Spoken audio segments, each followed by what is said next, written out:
Hey there, this is Jexy with the Systems Alliance, and in this video, I want to go over the 2019 outlook for Activision Blizzard, and as I take a look at it, it doesn't look too good. Not surprising to many gamers out there, but a lot of you guys in the financial markets think that they might be a buy. Here's why I think that they might not be yet.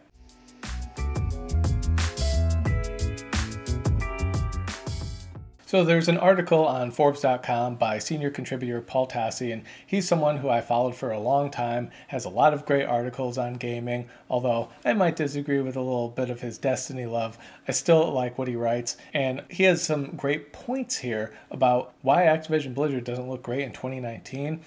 A lot of information I'll be taking from the sentiment from my own comment section, some of my own, some from this article, but just kind of want to run down the franchises so you can see how much work Blizzard actually has to do. And to start off, yes, they just lost both of their CFOs. Spencer Newman, who was the CFO of Activision, he left to Netflix. Amrita Ahuja, the CFO of Blizzard, she left to Square. So both of them departing. They were only there a short time, but no one seemed to really like what they were doing with the company. It seemed to be a complete mess. Now they're gone, but Bobby Kotick's still up at top. Is he going to install kind of the same regime type of deal and keep going downhill? We'll just have to see in that part. And something else I want to mention, something in the comment section that's popped up, people are saying, well, Activision Blizzard is down. Well, the whole market's down. That's why. Well, the whole market in the same time period that Blizzard is down 42%, the market's down 14%. So if the market were flat, that means Blizzard would still be down 28%, which is a massive drop for any company.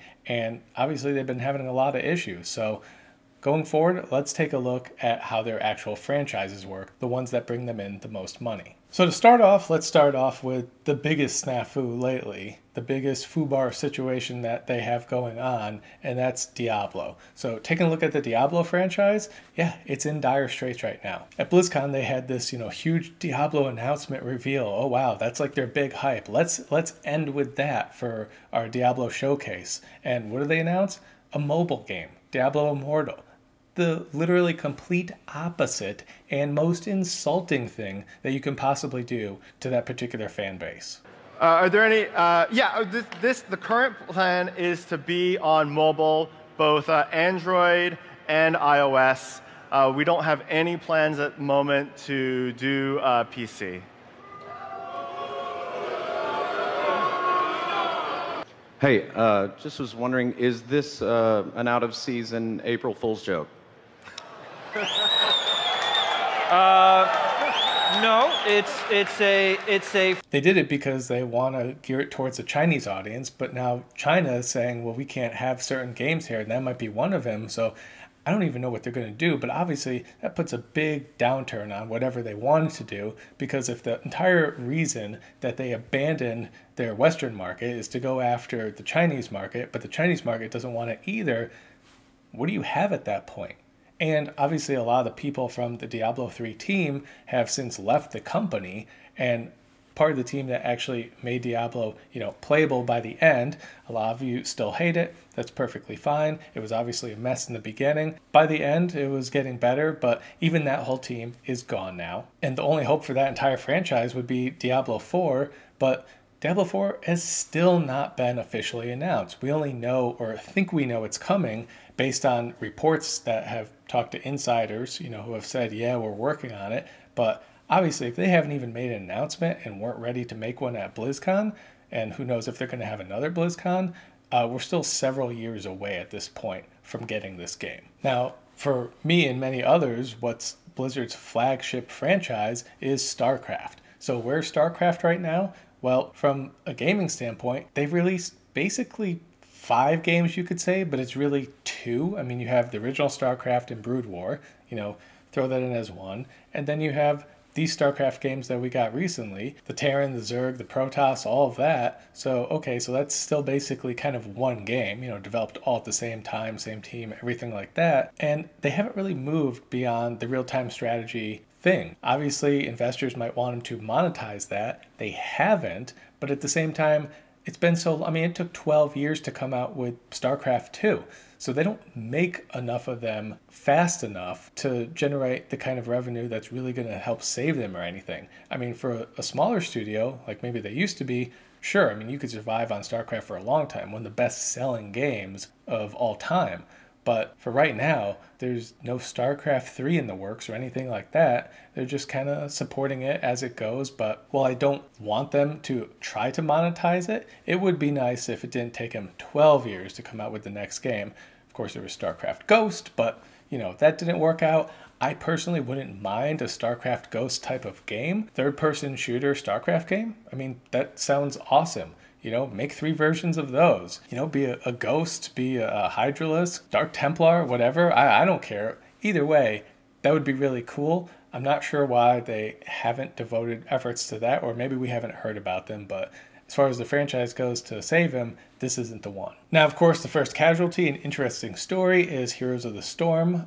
Cost-cutting measures just basically killed it. And of course, the people who were responsible, they just left. So interesting how they destroy a bunch of stuff and then they just bolt, leaving who to pick up the mess? I don't know, but it's obviously a mess. It's not 100% dead, but basically to any of the players, it's 100% dead. So that is very unfortunate. And it's also kind of interesting that the mods were created from Blizzard's own games, you know, spawning the MOBA trend, but then they weren't able to capitalize it before others did. So other companies just took advantage of the entire idea and ran with it, and Blizzard was left kind of like, was it draining their money? No. Was it making all the money? No. But did they need to kill it?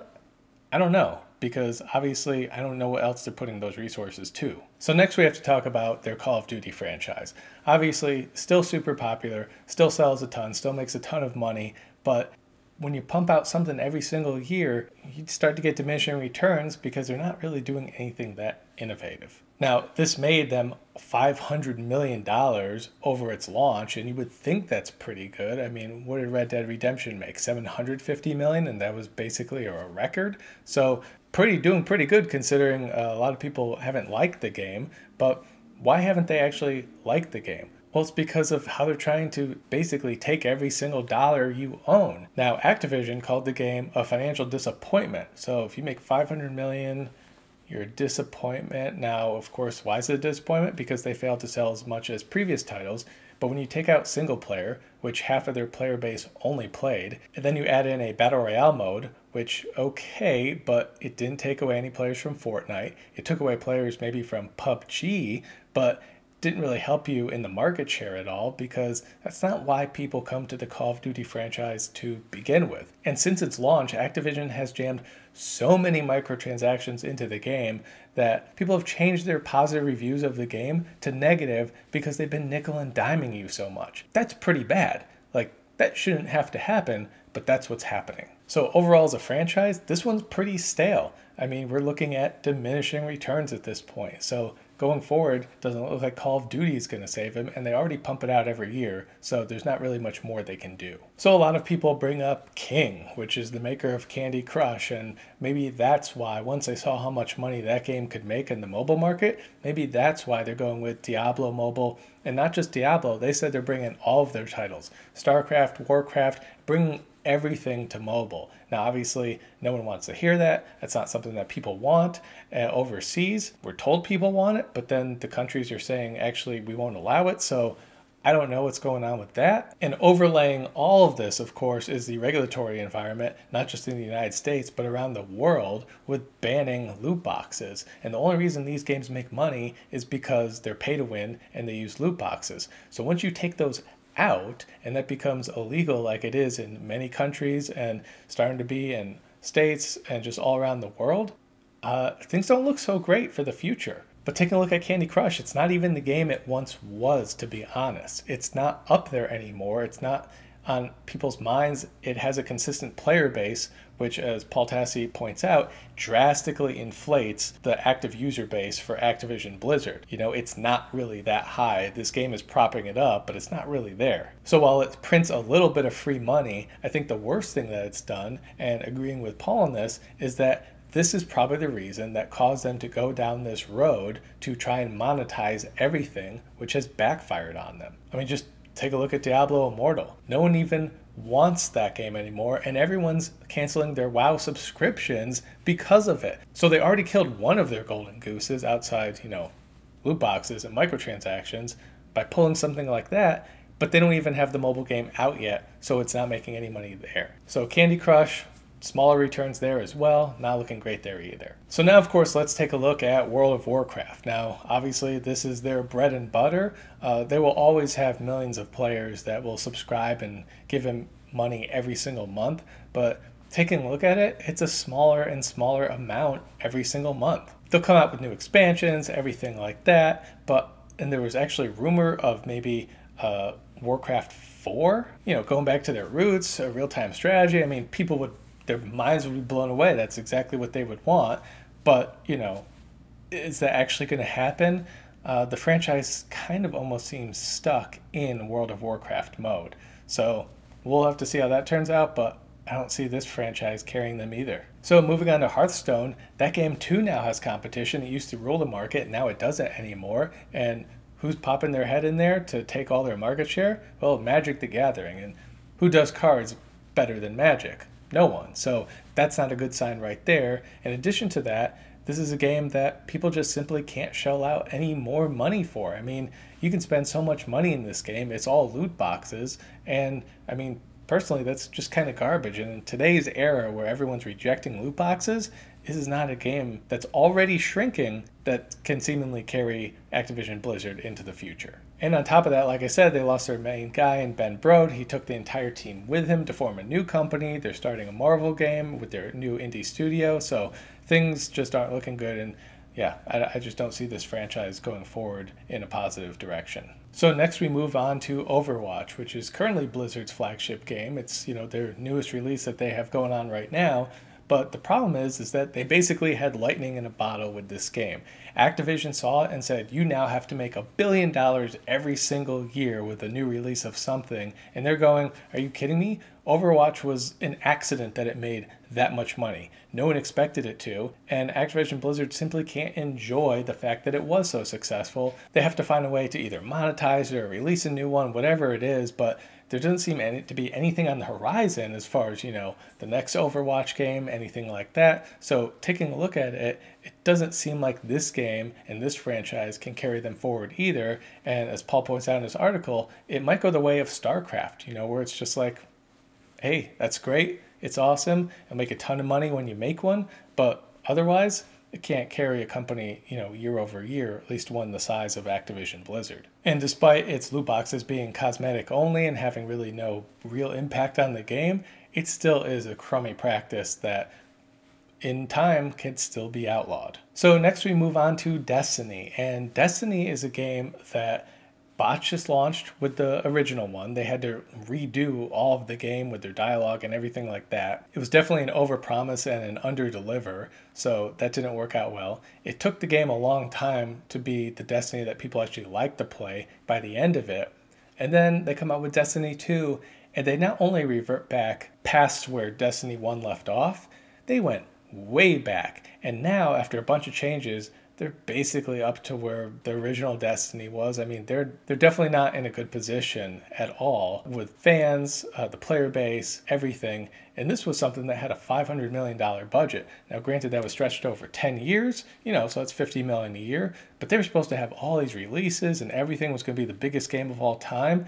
And it's one of their most disappointing games, something that the Activision Blizzard CEO called them out for in an earnings call, saying exactly their disappointment. This new DLC that they released, even though players seem to like it, is a disappointment. And Bungie, of course, disagreeing with that, shot back on Twitter saying, we don't think it's a disappointment. But guess what? You don't have a say anymore.